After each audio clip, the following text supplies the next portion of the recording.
Hi, hello, namaste friends, welcome back to my channel.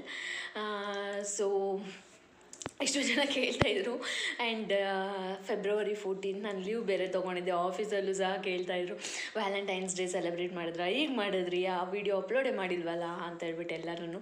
But actually ನಾನು leave ತೊಗೊಂಡಿದ್ದು Valentine's Day celebrate ಮಾಡೋದಕ್ಕಲ್ಲ, family function ರಿಲೇಟಿವ್ಸ್ದು function ಇದ್ದ ಕಾರಣಕ್ಕೆ ನಾನು ಲೈಕ್ ಟ್ರಾವೆಲ್ ಎಲ್ಲ ಮಾಡಿಕೊಂಡು ಮತ್ತೆ ಮನೆಗೆ ಬಂದು ಕೆಲಸ ಮಾಡೋದಕ್ಕೆ ಕಷ್ಟ ಆಗುತ್ತೆ ಅನ್ನೋ ಕಾರಣಕ್ಕೆ ನಾನು ರಜೆ ತೊಗೊಂಡಿದ್ದು. ಆ್ಯಂಡ್ ನಾವು ಹೊರಗಡೆ ಹೋಗಿದ್ದ ಕಾರಣಕ್ಕೆ ಹೇಗಿದ್ರು ಮೊದಲೇ ಗೊತ್ತಿತ್ತು, ನಾವು ಲೈಕ್ ಮೊದಲೇ ಇನ್ವೈಟ್ ಮಾಡಿದರು ಅವರು. ಸೊ Feb 14 ನಾವು ಹೊರಗಡೆ ಹೋಗಬೇಕು, ಬ್ಯುಸಿ ಇರ್ತೀವಿ, ಮತ್ತು ರಿಟರ್ನ್ ಬರೋದಕ್ಕೆ ಲೇಟ್ ಆಗುತ್ತೆ ಅಂತ ಮೊದಲೇ ನನಗೆ ಶ್ರೀಗೆ ಗೊತ್ತಿತ್ತು. ಸೊ ಆ ಕಾರಣಕ್ಕೆ ನಾವೇನು ಪ್ಲ್ಯಾನ್ ಮಾಡಿದ್ದಿಲ್ಲ, ಲೈಕ್ ಈ ಥರನೇ ಹೊರಗಡೆ ಹೋಗ್ಬೇಕಾಗಲಿ, ಲೈಕ್ ಶ್ರೀ ಏನಾದರೂ ಪ್ಲ್ಯಾನ್ ಮಾಡ್ಕೊಂಡಿದ್ನೇನೋ ಅದು ನನಗೆ ಗೊತ್ತಿಲ್ಲ. ಬಟ್ ಯೂಶ್ವಲಾಗಿ ನಾವು ಹೊರಗಡೆ ಹೋಗ್ಬೇಕು, ಬರೋದಕ್ಕೆ ಲೇಟ್ ಆಗುತ್ತೆ, ಸೊ ಹೊರಗಡೆ ಹೋಗೋದಕ್ಕಾಗಲ್ಲ ಅಂತ ಹೇಳ್ಬಿಟ್ಟೆಲ್ಲ ಮೈಂಡಲ್ಲಿ ಫಿಕ್ಸ್ ಮಾಡ್ಕೊಂಡಿದ್ವಿ ಅಷ್ಟೇ. ಇದು ಓವರ್ ಆಲ್ ಫೆಬ್ರವರಿ 14ದು. ಸೊ ಇದಿಷ್ಟು ಆಗಿದ್ದು. ನಿನ್ನೆ ನಾನು ಯಾವುದೇ ವೀಡಿಯೋ, ನಾನು ಬೆಳಗ್ಗೆ ವ್ಲಾಗ್ ಸ್ಟಾರ್ಟ್ ಮಾಡ್ತಾ ಇದ್ದೀನಲ್ಲ, ನಿನ್ನೆ ನಾನು ಬೆಳಗ್ಗೆ ವ್ಲಾಗ್ಸ್ ಎಲ್ಲ ಏನೂ ಸ್ಟಾರ್ಟ್ ಮಾಡೋದಕ್ಕೆ ಹೋಗಲಿಲ್ಲ. ನಿನ್ನೆ Feb 15. ಸೊ ಮೊನ್ನೆ ಫಂಕ್ಷನ್ಗೆ ಹೋಗಿ ಬಂದಿರೋದಕ್ಕೆ ಫುಲ್ ಟಯರ್ಡ್ ಆಗಿತ್ತು. ನಿನ್ನೆ ಎದ್ದೋಳಕ್ಕೆ ಲೇಟ್ ಆಯಿತು, ರೆಡಿಯಾಗಿ ಆಫೀಸ್ಗೆ ಹೋಗೋದಕ್ಕೆ ಲೇಟ್ ಆಯಿತು. ಸೊ ಅದಕ್ಕೆ ನಾನು ಯಾವುದು ವೀಡಿಯೋ ನಾನು ಸ್ಟಾರ್ಟ್ ಮಾಡೋದಕ್ಕೆ ಹೋಗಲಿಲ್ಲ. ಓಕೆ, ನಾನು ಟಯರ್ಡ್ ಆಗಿದ್ದೀನಿ, ಬೇಡ ಬಿಡು ಇವತ್ತು ಅಂತೇಳ್ಬಿಟ್ಟು ನಾನು ಬಿಟ್ಬಿಟ್ಟಿದ್ದೆ.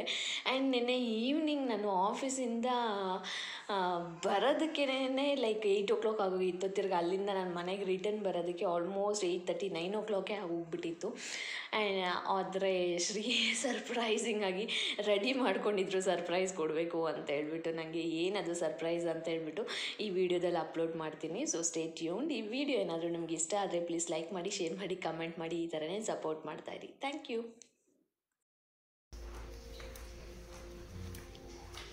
ಈ ರೂಮಲ್ಲಿ ಲೈಟ್ ಆಫ್ ಮಾಡು.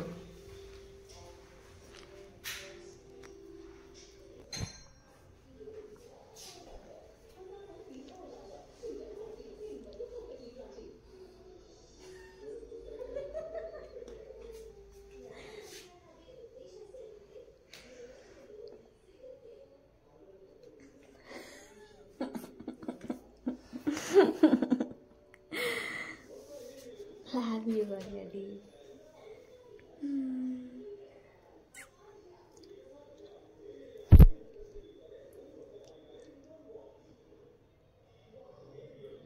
ಅತ್ತನಾಗಲ್ಲ.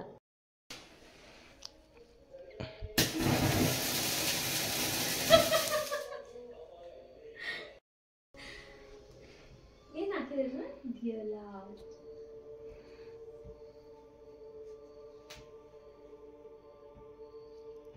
ಇಷ್ಟು ದೊಡ್ಡ ಚಾಕ್ಲೇಟ್ ತಂದಿದ್ಯಾ?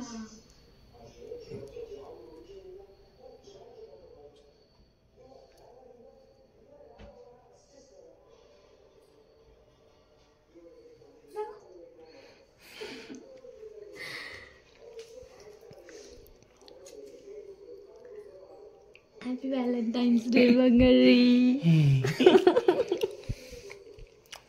ಥ್ಯಾಂಕ್ ಯು ಚಿನ್ನಮ್ಮ.